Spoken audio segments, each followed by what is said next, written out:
이 시간은 제11장 4차 산업혁명과 포스트 휴먼 부분을 같이 나누도록 하겠습니다. 앞부분에서는 4차 산업혁명이 무엇인가에 대한 내용과 또 4차 산업혁명의 다양한 분야들에 대한 설명이 이어집니다. 그리고 AI라고 불리는 인공지능이 어떤 발전 과정을 거쳤는지에 대한 내용도 이어집니다. 또한 로봇, 포스트 휴먼 시대가 열린다 부분에서는 다양한 로봇의 등장과 사이보그에 대한 설명도 나옵니다. 마지막으로 로봇과 함께 사는 세상에서는 어떻게 로봇과 공존하면서 인간으로서의 차별화를 이룰까에 대한 여러 내용이 나옵니다. 그러면 PPT를 보면서 수업을 계속 이어가도록 하겠습니다. 제11장 4차 산업혁명과 포스트 휴먼 부분을 같이 나누도록 하겠습니다. 우선 이제 서론 부분을 잠깐 보면요. 여러분 교재로 그 190쪽에 보면 그 영화 하나를 소개하고 있습니다. 알리타라고 하는 그런 영화인데요. 나는 뭐 이 영화를 못 봤습니다만은 여러분들 중에는 혹시 본 학생들이 있는지 모르겠습니다. 앞으로 그 미래에 이루어지는 그 가상 세계를 다루고 있어요. 2019년 개봉된 영화로서 이 알리타 배틀 엔젤이라고 하는 그 영화는요, 로버츠 로드리게스 감독의 작품으로서 인간과 기계가 융합된 그 사이보그에 대한 내용을 다루고 있습니다. 물론 이 영화의 배경은 26세기이지만 21세기 오늘날 이슈가 되고 있는 4차 산업혁명의 한 부분으로서 사이보그와 포스트 휴먼을 다루고 있다, 이렇게 말할 수가 있습니다. 지금 현재 시점보다 훨씬 더 이제 앞으로 이루어지는 미래 시점을 다루고 있는데, 요즘도 많이 얘기되고 있는 소위 그 사이보그 문제가 이제는 더 실제 생활 속에서 같이 인간과 공존하는 이제 그런 세상이 된다라고 하는 내용을 담고 있어요. 이제 1번 4차 산업혁명 시대 살아가기 부분입니다. 그럼 도대체 4차 산업혁명이란 무엇인가 하는 것부터 좀 우리가 알 필요가 있습니다. 4차 산업혁명이란 용어는요, 2016년 세계경제포럼인 다보스 포럼에서 최초로 언급된 그런 용어라고 말할 수가 있습니다. 3차 산업혁명을 기반으로 하는 디지털, 바이오 산업, 물리학 등의 경계를 융합하는 기술혁명을 말한다. 그러니까 하나의 학문이 개별적이고 독립적인 그런 학문이라기보다는 서로 융합하는, 상호 교류하는 그런 차원의 혁명이 바로 4차 산업혁명이라고 이렇게 말할 수가 있습니다. 4차 산업혁명 시대에는 소위 그 인공지능 AI가 등장하고요. 클라우드 컴퓨팅, 사물 인터넷, 빅데이터, 또 모바일 등 지능정보 기술이 기존 산업과 서비스에 융합되거나 3D 프린팅, 로봇공학, 생명공학, 또 나노 기술 등의 신기술이 융합되어서 실세계 또는 모든 제품과 서비스를 네트워크로 연결하고 사물을 지능화하는 시대가 바로 4차 산업혁명 시대다, 이렇게 말할 수 있습니다. 우리가 주목해 볼 것은 사물을 지능화하는 시대라고 말할 수가 있습니다. 자, 이제 조금만 두 번째로 4차 산업혁명의 다양한 분야들이 있는데요. 자, 미래 자동차, 소위 말하는 그 자율주행차라고 얘기를 하는데요. 자율주행차는 센서의 정밀도 향상, 신뢰성 높은 알고리즘 개발, 또 VTX 차량 간 통신, V21 차량과 교통 인프라 간 통신 등을 통해 앞으로 완전 주행 단계에 이를 것이다. 그러니까 오늘날 요즘도 이제 뭐 자율주행차에 대한 실험이 계속 이어지고 있죠. 그렇지만 앞으로 이제 완전 자율주행 단계에 이를 것이다. 뭐 이렇게 미래를 내다보고 있습니다. 그 다음에 3D 프린트에 대한 내용인데요. 3차원 입체 물품을 만들어내는 기계인데 이를 통해 다양한 건축물 제작, 3D 프린팅, 도시계획 등이 이루어지고 있다는 것입니다. 그래서 이것은 현재 생활 속에서도 아주 굉장히 유용하게 사용되는 그런 부분이기도 합니다. 이외에도 다양한 모양의 그 초콜릿 제품과 피자와 파스타 등의 음식을 만드는 것도 있지만 단백질이나 세포를 이용해 생명력이 있는 장기와 같은 조직을 제작하는 3D 바이오 프린팅도 있다. 그러니까 앞으로 아주 획기적인 그런 인간의 편리성 또 인간의 건강을 위한 데 유용하게 쓰여지는 것이 바로 이런 3D 프린팅이다. 이렇게 말할 수가 있습니다. 자, 이런 4차 산업혁명은 수많은 윤리적 문제를 낳을 수 있다. 이렇게 말할 수도 있습니다.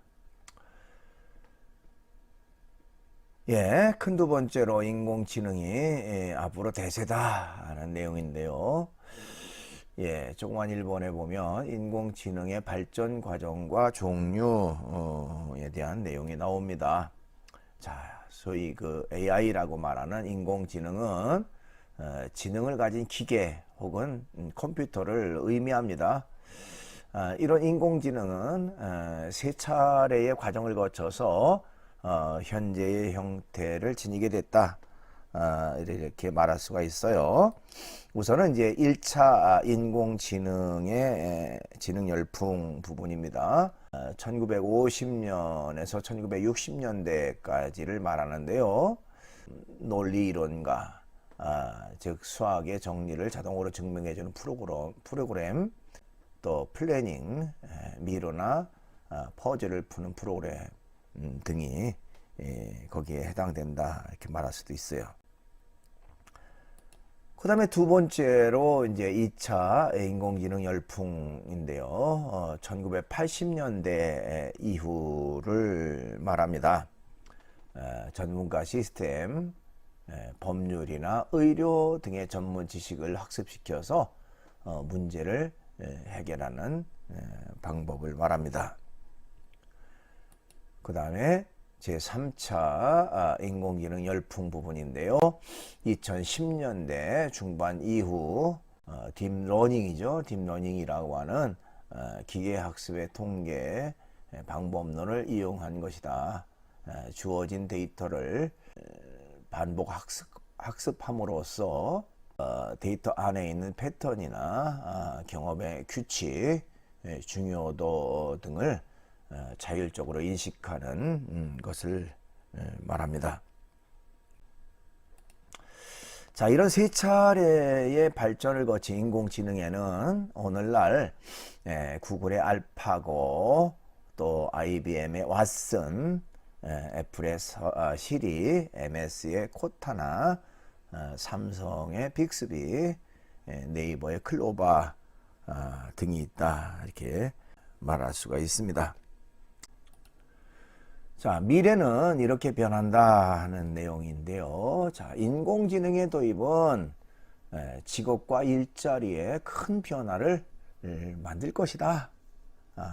아주 뭐 어떻게 보면 당연한 그런 수순이라고 말할 수 있는데요. 2015년 영국 옥스퍼드 대학의 칼 프레이 교수는 2010년 지구군의 47%가 10년 내지 20년 안에 사라질 위험에 있다라고 지적을 했습니다.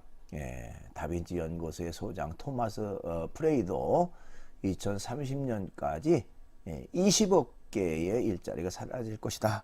뭐 이렇게 말하기도 합니다. 그러니까 인공지능이라고 하는 것이 결국 인간의 일자리를 새롭게 바꿔놓고 또 인간의 일자리를 잠식하는 이제 그런 결과가 된다. 인간의 설 자리를 점점 인공지능이 대체한다. 뭐 뺏어가고 있다. 이렇게 말할 수도 있습니다. 자, 인간은 앞으로 인공지능과 공생해야 되는 그런 상황이 있다는 것입니다. 인간적인 부분에 그렇기 때문에 더 집중해야 될 이유가 바로 거기 있다. 이렇게 말할 수가 있어요. 즉, 인간만이 할 수 있는 일을 궁리하고 실행에 옮기는 것이야말로 우리가 살아남는 유일한 길이다. 이렇게 말할 수 있습니다. 다르게 말하면 인공지능이 할 수 없는 부분들이 분명히 있다. 그리고 그것이 곧 인간으로서의 그 특성화가 돼야 된다는 것을 말할 수가 있습니다. 자, 큰 세 번째로 로봇 포스트 휴먼 시대가 열린다는 내용인데요. 다양한 종류의 로봇입니다. 자, 로봇이 처음 등장한 것은 1921년 영국 RUR이라고 하는 연극에서요 처음 등장했다고 합니다. 이후에 영화나 애니메이션의 그 단골 손님이 됐다고 해요. 로봇의 종류에는요 산업용 로봇, 또 공공 목적의 로봇, 또 서비스용 로봇, 의료용 로봇, 군사용 로봇, 또 취미용 로봇, 또 요리 전문 로봇, 또 보안용 로봇, 사이보그 로봇 뭐 등 아주 다양한 종류의 로봇들이 등장하게 됩니다. 요즘 뭐 가정에서도 이런 그 청소 같은 거 하는 로봇이 있죠. 그래서 작동만 시켜 놓으면 구석구석 다니면서 쓸고 닦고 하는 그 센서를 이용해서 작동을 하는 것을 보게 됩니다. 이처럼 우리의 실생활 속에서도 이 로봇들이 이렇게 이제 가까이 등장하고 있다. 이렇게 말할 수가 있습니다. 그 다음에 이제 조그만 두 번째로 사이보그, 인간과 융합된 로봇 내용입니다. 자, 사이보그라는 말 우리가 많이 쓰죠. 이 사이보그라고 하는 단어는 1960년 에스트로틱스라고 하는 그 잡지에 맨프레드 클라인스와 네이션 클라인이 실은 논문이 있는데요. 우주에서 생존할 수 있는 인간의 개념으로 처음 등장했다고 합니다. 이 사이보그라고 하는 말은요, 인공두뇌학이라고 하는 말과 유기체라고 하는 말의 합성어를 말합니다. 쉽게 말하면 이것은 뇌를 제외한 몸을 기계로 개조한 인간을 말해요. 그러니까 인간의 그 두뇌는 인간인데 몸의 전체적인 내용들 부분들은 다 로봇인 기계로 만들어진 개조된 그런 것들을 말합니다. 자, 이런 사이보그는요, 인간의 그 신체와 정신적인 한계를 극복했다는 측면에서 트랜스휴먼으로 불린다는 겁니다. 그러니까 인간의 신체의 그 약점, 한계점을 뛰어넘는 그런 어떤 기계로 대처하고 또 정신적인 것 두뇌는 인간의 두뇌를 갖춘 그 두 가지. 그러니까 기계와 인간이 함께한 트랜스휴머니즘으로 우리가 말할 수가 있습니다. 자, 로봇과 함께 사는 세상입니다. 삶의 편의를 도모하는 로봇이죠. 미래학자 최윤식이라고 하는 사람은요, 2030년 이후 3차 로봇 혁명이 일어날 것이라 이렇게 얘기를 했습니다. 그래서 로봇이 완전히 자율적으로 판단하여 움직이는 자기 통제력을 지니며 기계와 인간 사이의 경계가 파괴될 것이다. 이렇게 지적을 했습니다. 참 놀라운 일이고 어떻게 보면 참 무섭고 두려운 미래가 펼쳐질 것이다. 이렇게 말할 수도 있습니다. 다양한 로봇의 등장은요, 인간에게 편리한 삶을 제공하지만 동시에 새로운 윤리적 문제도 발생하게 된다. 이렇게 말할 수가 있습니다. 그래서 이제 그 윤리적 문제에 대한 것이 이제 거기 두 번째 이런 점은 생각 못했는데 하는 그런 내용입니다. 앞으로 로봇과 공존은 우리에게 엄청난 편리와 실용성을 제공할 것이다.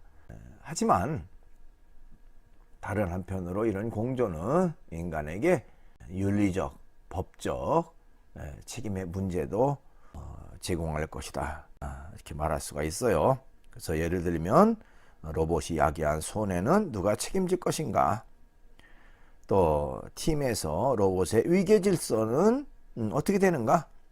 로봇에 의한 사생활 침해는 어떻게 하나? 또 군사 로봇의 인간 살해 문제는 또 어떻게 하고 로봇의 인권 문제는 어떻게 할 것인가? 이런 질문들은 인간의 자율성 보호와 촉진, 도덕적 책임과 책임 능력, 사생활, 기술 자원에 대한 공정한 접근, 사회적, 문화적 차별, 인간과 행위자의 윤리적 차원, 이런 것들을 포함하는 다양한 그 어떤 윤리적 문제가 대두된다. 이렇게 말할 수도 있습니다. 이런 그 책임성의 문제뿐만 아니라 또 다른 변화가 있는데, 이런 변화의 가장 큰 문제점은 일자리와 직업에서의 변화 부분이다. 이렇게 말할 수가 있습니다. 산업 현장의 로봇들은요, 1년 365일, 24시간 쉬지 않고 일해도 지치지 않죠. 힘들고 어려운 그런 노동을 쉬지 않고 이제 수행을 합니다. 자, 이런 로봇은 인간에게서 일자리와 직업을 빼앗아 가게 된다. 이렇게 말할 수가 있어요. 자, 그렇다면 이제 로봇과의 공존을 우리가 좀 생각해 볼 필요가 있는데요. 어떻게 그러면 공존할 것인가 하는 것입니다. 로봇과의 공존에서 해야 할 점의 두 번째는 특이점의 문제라고 말할 수 있습니다. 이 특이점이라고 하는 것은 인공지능이 인간의 지능을 뛰어넘는 기점이 언제냐 하는 것입니다. 그래서 인공지능을 지닌 로봇이 인간과 동일한 의식을 지니게 될 것이고 결국 인간의 자리를 대체하게 할 것이다. 인간은 로봇에 의해서 지배당할 것이다 등의 경고가 유명한 천체 물리학자였던 이 스티븐 호킹이라든지 빌 게이츠, 스티브 위즈니악 등에 의해 제기되고 있다. 그러니까 아주 이런 그 석학들이 미래 세대에 결국에는 이제 로봇이라고 하는 것이 인간의 자리를 대체하게 된다는 것을 지적을 했습니다. 조금만 세 번째로 로봇과 공존하면서 다르게 살아가야 한다 하는 내용입니다.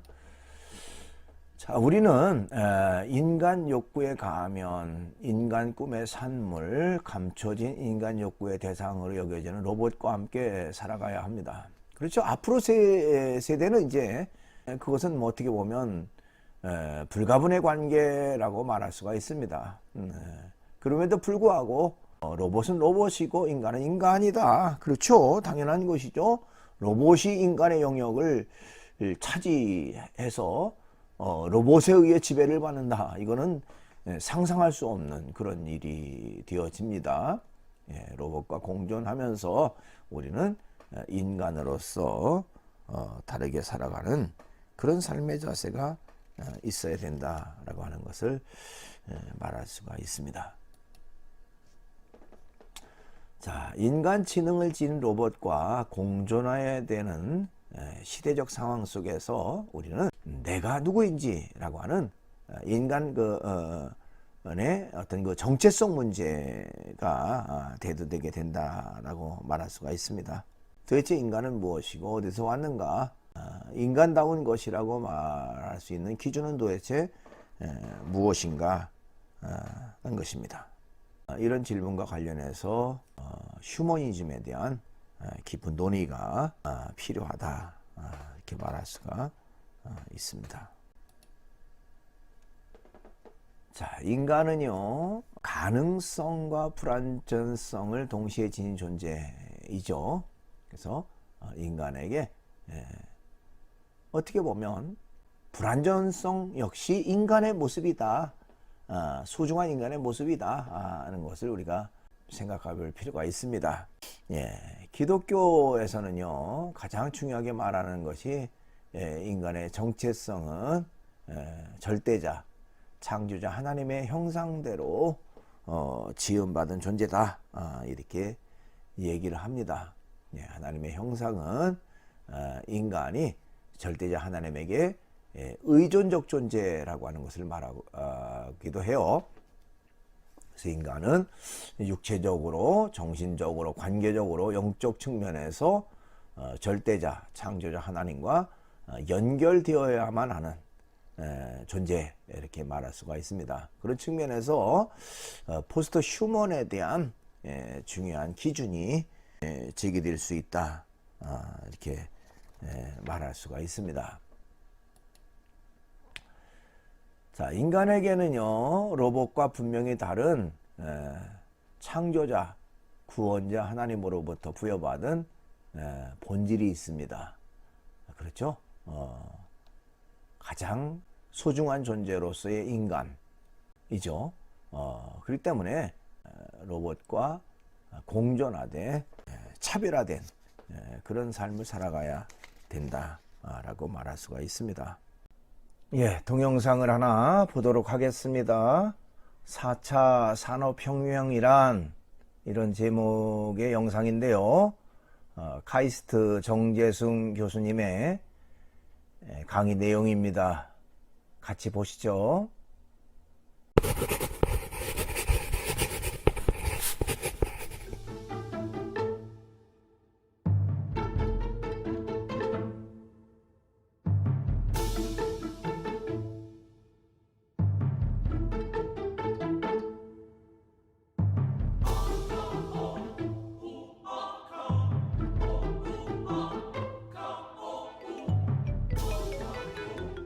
그러니까 이미 젊은 세대들에게는 제4차 산업혁명이 이미 와 있을 수도 있습니다.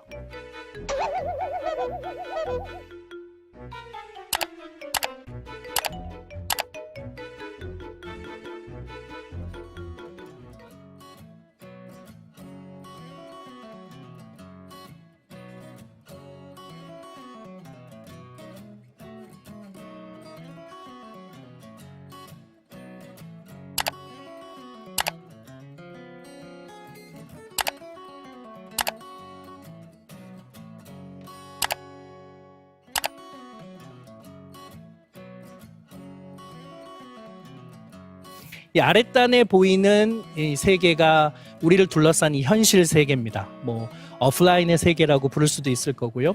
물질로 가득 차 있기 때문에 물질의 기본 단위인 제가 아톰 세계라고 부르겠습니다. 네, 지금 이 공간이죠. 그 다음에 이제 그 위의 세계는 컴퓨터 안에 인터넷으로 연결된 그런 온라인 공간입니다.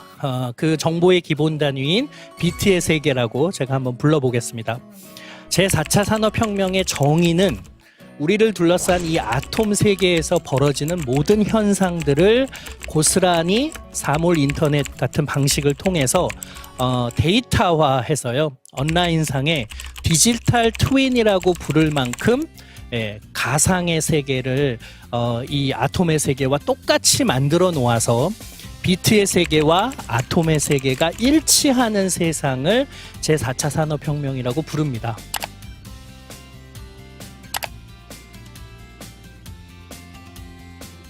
여러분 아마 책을 대부분 인터넷 서점으로 많이들 사실걸요? 동네 서점의 70%가 문을 닫았고요. 인터넷 서점의 매출이 전체 출판 매출의 50%가 넘어간 지 오래됐습니다. 네. 이제는 은행에 가지 않고 온라인 뱅킹으로 그 서비스들을 대신하죠. 카카오뱅크나 토스 같은 완전히 새로운 형태의 핀테크 기업이 등장하기도 했고요. 근데 이걸 왜 산업혁명이라고 부르느냐? 사실은 이 아톰의 세계하고요, 비트의 세계는 완전히 다른 경제학이 지배합니다. 예를 들면 아톰의 세계에서는 우리가 뭔가를 생산하기 위해서는 돈이 좀 있어야 됩니다. 그래서 이 돈으로 이런 공간을 임대하고, 거기에다 설비를 갖추고 사람을 고용해서 우리가 뭔가를 생산해야죠. 그래서 우리가 고등학교 때 배웠죠. 생산의 3요소가 토지, 자본, 노동. 근데 비트의 세계에서는 이 세 가지가 별로 중요하지 않습니다. 우선 정보는 많이 차지하지 않아요.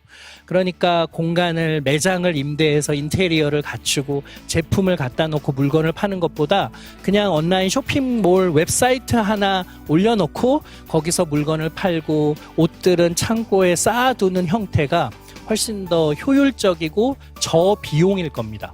이 두 세계가 일치하게 되면 어떤 새로운 경제학이 우리를 기다리고 있을까요? 새로운 패러다임이 등장해야 되겠죠? 카메라, 스마트폰에 있는 앱으로 사진을 찍으면 여러분 얼굴에 막 토끼 귀가 달리잖아요. 여러분 얼굴이라는 아톰에 토끼 귀라는 비트가 얹어 있는 거죠. 포켓몬스터라는 게임도 그 공간에 가면 몬스터라는 비트를 우리가 잡는 게임이잖아요.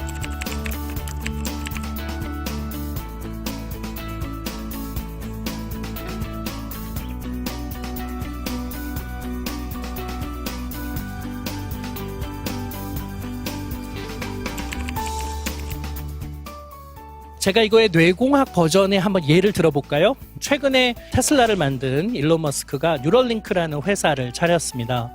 이 회사의 야심찬 비전은 우리 뇌에다가 칩을 삽입해서요, 그 칩 안에 이 칩이 하는 일은 우리 뇌 활동을 측정을 합니다. 그래서 지금 제가 무슨 생각을 하고 있는지를 뇌 활동만으로 예측하는 일을 하기도 하고요. 그걸 아마 컴퓨터 위에 올려놓으면, 인터넷 위에 올려놓으면 제 정신이 인터넷상에 존재할 수도 있겠죠. 이른바 마인드 업로딩이 가능할 겁니다. 혹은 여기다가 책 한 권 분량의 정보를 담아두면 그 칩을 뇌에 삽입하는 순간 우리는 그 책을 읽지 않고도 그 책 내용을 알 수 있는, 우리가 진정 원하는 세상, 책 안 읽고 공부 잘하는 그런 세상들을 일론 머스크는 꿈꾸고 있습니다. 지금 보시는 이 스위스 로잔 공대의 연구진들은요, 척수 손상을 입은 원숭이를 연구합니다. 척수 손상을 입어서요, 뇌는 정상적으로 작동하는데 자기 몸을 마음대로 움직이지 못합니다. 거기까지 척수가 뇌의 신호를 보내주지 못하기 때문이죠. 예를 들면 지금 보실 이 원숭이는 척수 손상을 입어서 오른쪽 다리를 마음대로 움직이지 못합니다. 그런데 이 연구진이 해준 일은 뭐냐 하면, 이 원숭이의 뇌에다가 칩을 삽입해서 원숭이의 뇌 활동만으로 생각을 읽다가 원숭이가 오른쪽 다리를 움직이고 싶어 하는 생각과 의도가 포착되면 그 신호를 오른쪽 다리에 직접 보내주는 거죠. 왼쪽에 보시는 이 영상은 그 장치를 켜지 않았을 때인데, 그랬을 때는 오른쪽 다리를 원숭이가 제대로 움직이지 못하죠. 전혀 움직이지 못하는데, 이 장치를 켜면 보시는 것처럼 오른쪽 다리를 마음대로 움직일 수가 있습니다. 이게 된다는 얘기는 척수 손상을 입어서 우리 몸이 불편하신 분에게 앞으로 미래에는 이런 기술들을 통해서 좀 더 편리한 삶을 살 수 있게 해준다는 뜻이고요. 제4차 산업혁명이라는 관점에서 보면은 이제 뇌 안에서 벌어진 현상을 고스란히 측정해서 그 데이터를 분석하면 이미 우리의 의식 세계마저도 우리가 이해해서 그 이전에는 할 수 없었던 서비스를 제공해주는 이런 미래가 우리를 기다리고 있다는 뜻입니다.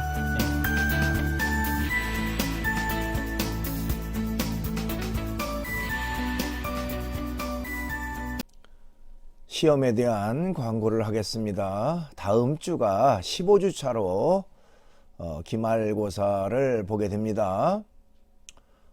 시험 범위는요, 영상 강의 전체에서 출제가 됩니다. 그 다음에 기독교 인성 수업의 목표에 대해서 쓰시오 하는 것이 나오는데요. 1주차 강의 계획표를 여러분들이 참조하면 되겠습니다. 자, 시험 시간은요, 수업 시간과 동일한 요일과 시간에 사이버 캠퍼스에서 보게 됩니다. 1교시 학생은 9시부터 9시 40분까지, 또 2교시 학생은 10시부터 10시 40분, 3교시는 11시부터 11시 40분, 5교시는 오후 1시부터 1시 40분, 6교시는 오후 2시부터 2시 40분, 7교시는 오후 3시부터 3시 40분까지 시험을 치르게 됩니다. 시험 시간은 40분에 해당됩니다. 그 다음에 교재는요, 오픈북을 허용하겠습니다. 그래서 교재를 여러분들이 펴놓고 시험을 봐도 되고요. 대신에 인터넷 검색은 불허하겠습니다. 여러분들이 꼭 지켜주길 바랍니다. 시험 유형은 거의 전부가 단답형 주관식으로 출제가 되고요.